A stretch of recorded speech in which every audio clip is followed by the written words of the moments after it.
think if it's free and you get yourself on there, be on there. Like, why wouldn't you use it? Like, it's there to be used. It's a no-brainer. It is video every single time. Yeah. No one wants to read motivational posts anymore. They don't. Then just remember, 2,000 people watched your view. Like, that's a lot of people. Imagine that amount of people in a room.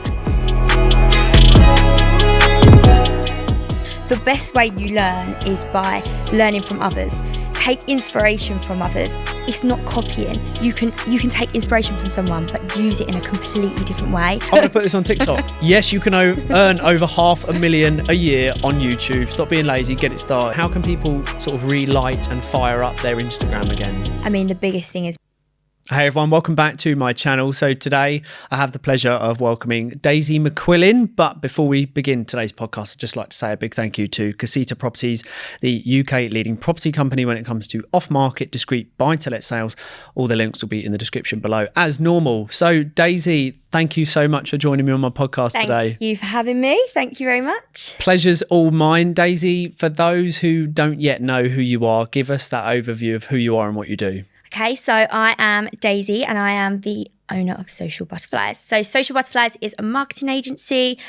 We run all types of businesses. So we are running businesses from restaurants to strip clubs to beauty academies to training academies. You name it, we've probably worked with some sort of a toy store, like craziness, things like that. So yeah, so we basically are there to kind of, get people's sales up, increase their engagement, get them really being seen on Instagram and all social platforms. Obviously, everything that's up and coming, TikTok, Facebook's a big one at the moment. Just literally anywhere we can get our clients seen, we want to be there and we want to help them. So we're just there to help them, keep them going, giving them ideas, content ideas, because it can be such a struggle, like to try and think about, right, I've seen this person do it, but how can I do it better? Or what can I do? that kind of thing. We're here to kind of have a meeting with them, say, why are you not doing so well? What can we help you with, basically? And bring in the money. That's it. That's what bring in the money. Take the opportunity. Definitely, 100%. It's funny you say straight away about the staying ahead of the game, like that next level of marketing. Absolutely. Because we just said that off camera, is that the hardest part really about any business is not necessarily the business or industry that you're in. It's about how well you can market and sell above your competitors. Absolutely. And things are changing so quick, aren't they? Constantly. on all social media platforms. All the time. Like every morning, I'll wake up and I'll be like, I don't know, but if you follow Instagram, actually on Instagram, and you'll see an update and you're like, are you actually serious? I've strategized all my month's content for all my clients, and I'm like, right, now I've got to change it. Absolutely love it, obviously. Yeah. But I'm like, now I've got to call them up and be like, right, so by the way, this actually can't work anymore because now you have 90 seconds of reels on, you can do 90 seconds of reels, or, you've got to leave your stories for 24 hours and things like that. And you're like, right, let's change it all up. So the changeover of things is constant and it's so quick, and the turnover, but we're there to obviously give that to our clients straight away, and then they're always one step ahead of it. Like things like trending audios and things like that, like, are you using the right one? You might see so many people using the same audio, but is that the right one? Are you going to get views from it? Like, how do you even know? And I feel like a lot of people on Instagram believe they know what they're doing, and they're like, yeah, well, I've seen someone do this, so that must work. But actually, that might just be because 3 weeks ago, they put a video up of themselves, and now that reel did really, really well because they already had that engagement. So, it's a constant battle. It feels like you're fighting with all the social media platforms all the time, because you're just like, right, what's next? Like, what are we going to do? How can we change it? How can we be better than everyone else, kind of thing? And obviously that's not just for my business, that's for I have 120 businesses that I go with, so that's all of them. It's crazy. Yeah, that must be pretty tough, having to balance, because that's the thing, it is a balancing act. Yeah, I mean, everyone's spinning so many plates. Do you think it's a case of people really target and focus on the platform that's going to work for them and their business, or is it really important that actually we expose ourselves to as many platforms, which unfortunately then comes with time management, stress, overwhelm, and that can lead to all kinds of problems, breakdowns. so what would you actually say? Do we focus on a couple of platforms? TikTok's really hot at the moment. Yeah, absolutely. I think if it's free and you get yourself on there, be on there? Like, why wouldn't you use it? Like, it's there to be used. Like, it's crazy if you're not on TikTok because it's such a trend. Like, even myself right now, so I obviously focus a lot on Instagram and Facebook, but I'm like, right, well, I need to get myself out there on TikTok. Now my clients need to be on TikTok. Like, why aren't you on TikTok? Or you need to be on every single different platform. And I mean, it's so hard because the time management and the content, like content ideas for, you know, Instagram compared to TikTok, I believe are completely two different things. You can put it in, but I do think that where like TikTok, for example, can be a lot more fun and you can portray your business as what kind of, say you was a beauty salon and you wanted to show people what you're kind of feeling. Are they going to feel comfortable? Are everyone in there nice? You could kind of portray that on TikTok. You can also do that on Reels as well. So I think with Instagram, you've kind of got that thing of it's showcasing your work. It's kind of showing you can book in. You've got your book in now buttons. You've got your email me, call me now. It's so easy to kind of get in contact with people, where on TikTok, maybe it's not as easy as that just yet, but it will be definitely, and there will be things that will probably come in place that will be like, right, press that button and you can do that. But then I also think if you don't have TikTok and you only have Instagram, you're missing out on a massive, maybe then people that were looking for brows on TikTok, well, they could have come and seen you and then gone onto your Instagram and booked in or gone on your website or called you. So yeah, I think every platform is a good platform. You've got to be on it, definitely. I do agree. I think there's a real debate at the moment between Instagram and TikTok. I know there's a lot of feedback at the moment that Instagram is not pushing accounts unless you're paying for ads and you're really putting time and really focusing on Instagram in the right way. Whereas at the moment, TikTok, anyone can start and you can have a video do 100 to 300K. And all of a sudden, then you get all this filtering going onto your other platforms, YouTube, your Instagram. And for me, my experience at the moment, TikTok is the place you need to be at because it is so organic. 100%. The definitely. reach and the trending. See, I don't look into it too much, but you just said about the trending songs there. I have noticed it's slowed down because some of the trending songs that were working 6-7 weeks ago, which I'm still using, aren't necessarily. They're not giving me the greatest reach. So it's really interesting that it's draining, isn't it? We have to look at these finer details. You're of like, what songs should I read? Yeah, hashtags. It's draining, isn't it? So how do you manage that? I think I'm constantly market researching in my own self, in my business, but for all my other businesses, I'm looking around. I think the best way you learn is by learning from others. Take inspiration from others. It's not copying. You can take inspiration from someone, but use it in a completely different way. And I think that, you know, if someone did something and they did it really, really well, you think, okay, well, how can I use that and do better? In regards to hashtags, right, so what hashtags are going to work for me? I've seen this person use those hashtags, so I'm going to try it. That's not going to work for you because that's not your page. Instagram's algorithm is a nightmare.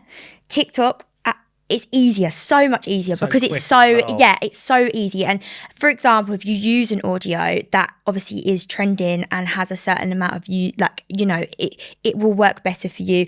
Like obviously with your TikTok, you're putting up your podcast and things like that, but actually like using a trending audio in the background would actually push your views and stuff, because it's then going to pop up, and if people are searching for that audio, they're going to I'm going to have a look at his, that kind of thing. So I think within every kind of platform, it's never a winning game. You always feel like you're losing, and you always think, why is mine not doing best? But then just remember, 2,000 people watched your view. Like, that's a lot of people. Imagine that amount of people in a room. Like, that's a lot of people. Like, you wouldn't even be able to fit 100. Like, it's crazy. So even though everyone puts such a hard downer on themselves about, I haven't got this, or I only got 20 likes on this post, but I thought it was really good. Right. Well, use that you can now pin posts on Instagram.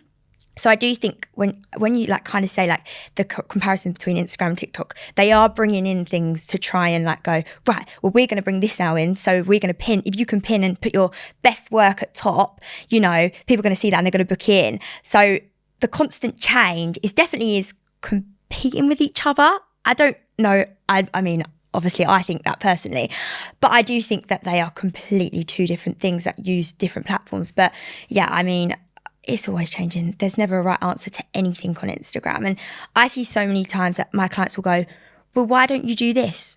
Because I've seen someone else do that. And I'm like, but I'll try that for you. And absolutely. And most of the time people are like, you're wrong.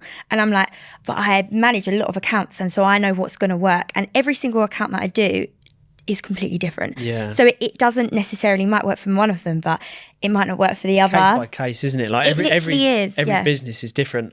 I think something that's really spoken about right now, I speak about it a lot within the groups, and I really push for people and urge people to do this, is this transition and talk of things will just become video. So everything's going to become video. Yeah, 100%. Even Instagram now is video focused. Pictures, they're not going to get you anywhere anymore. Like if you're not using Reels, what is the point of being on Instagram? Because people want to see and hear you now, don't they? And showing your face, like, I cannot scream it enough to like my clients, like, why is my page not doing well? Well, have you listened and said, I've said to you, like, put a story up, talk about the training academy, talk about your upcoming dates. Why should people book in with you?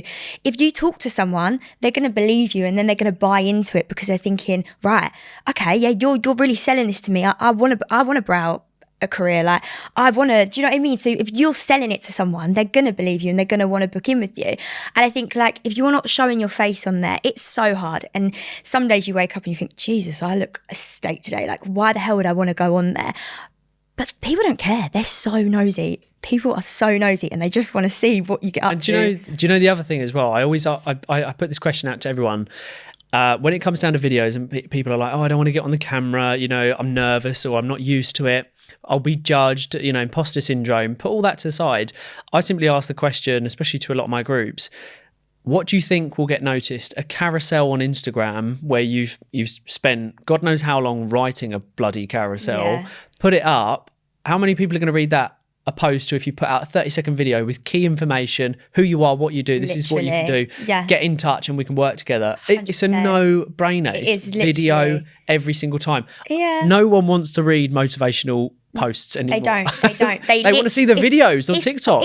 And the thing is, it's boring. It's hard to read. You're not going to swipe through and read it because you're just like, I'd rather just listen to it in my ear and be like, right, okay. Or, you know, you're going to buy into something that's more appealing to you. And a swipe like carousel, it's not appealing. It's not. No. Seeing someone's face, you're like, oh, hello, who are you? You're going to buy into that because you want to watch it. And then the thing with Instagram is the algorithm. So once you start watching something about someone or a business, more pop up. So if you're on there and you're looking for a nice restaurant to go in, and there's a restaurant I do in Bromley and it's all healthy and you want to go to somewhere in Bromley, you keep typing that up. We want to get their page on every time you search it. So every time we're using the hashtags to get that on there. So, but then in a restaurant, say for example, it's hard to put your face across there.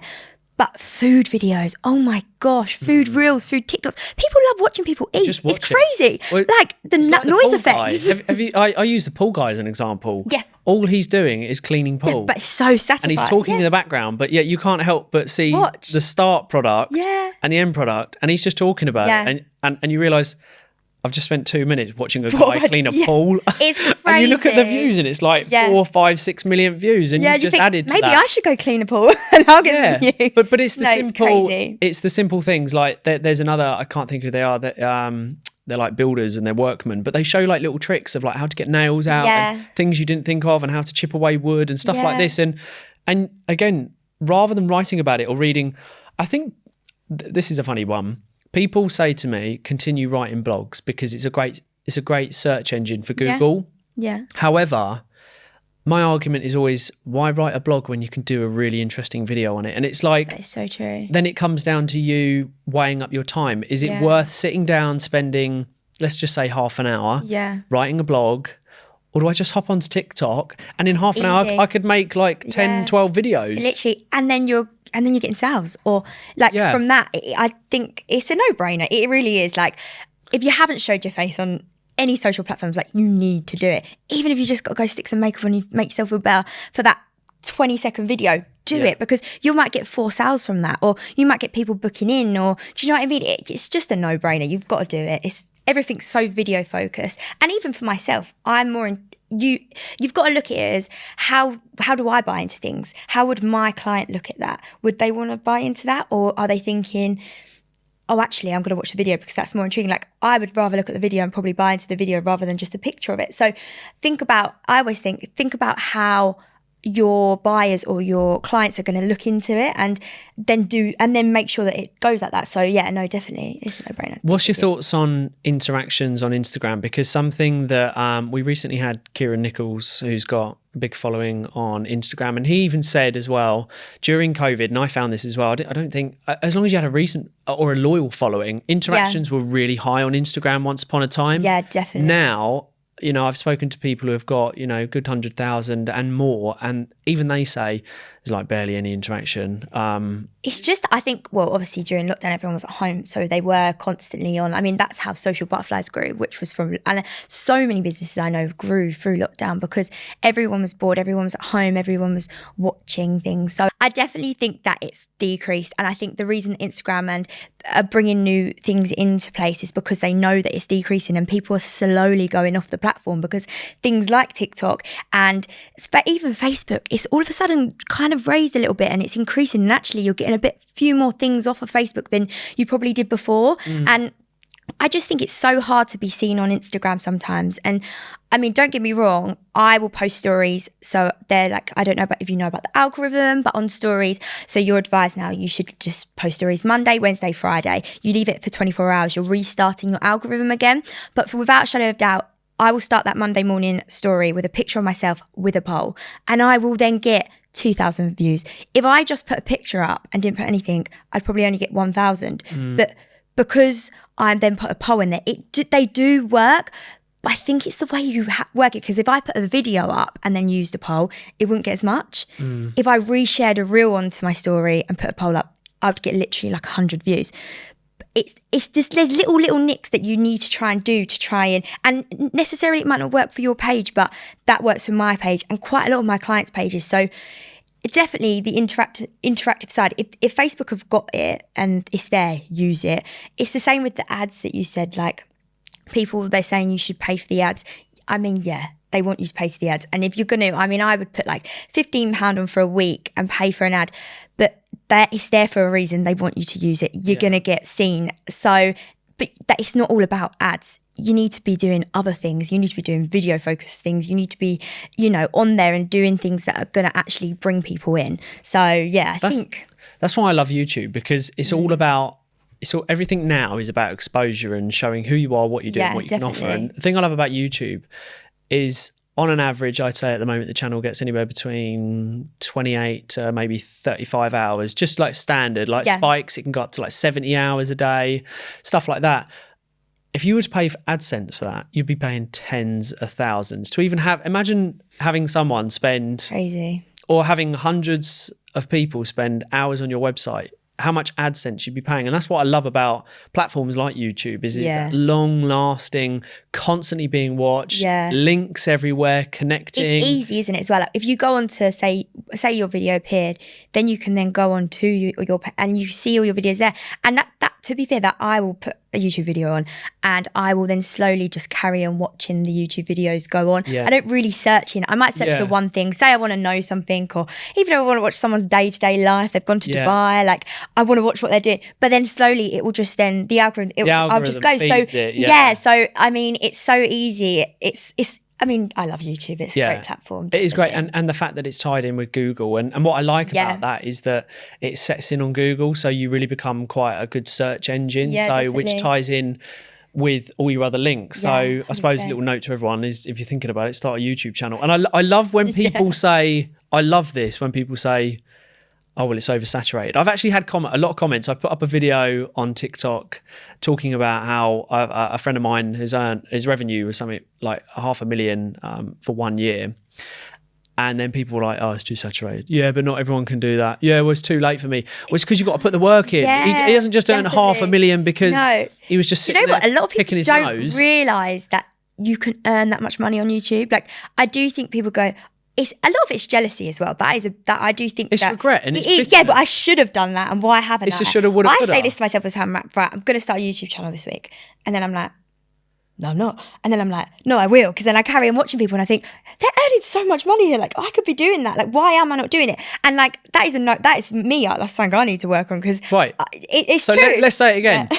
I'm going to put this on TikTok. Yes, you can earn over $500,000 a year on YouTube. Stop being lazy. Get it started. Do it. I'm going to get comments on that one. Definitely. But it is. There are so many opportunities, and that's the thing, is that people get so zoned in on their core business that they don't.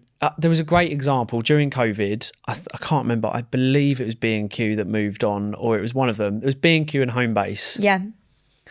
As soon as COVID happened, I think it was B&Q, and they were like, right, we've moved online. You can literally order online and do a pickup the next day. Yeah. Homebase didn't do it. And it's just like two competitors. One moved, one didn't. Yeah. And it's so, it's like some people jumped. I know so many YouTubers who are friends of mine who grew so quick during just crazy. During COVID. Yeah.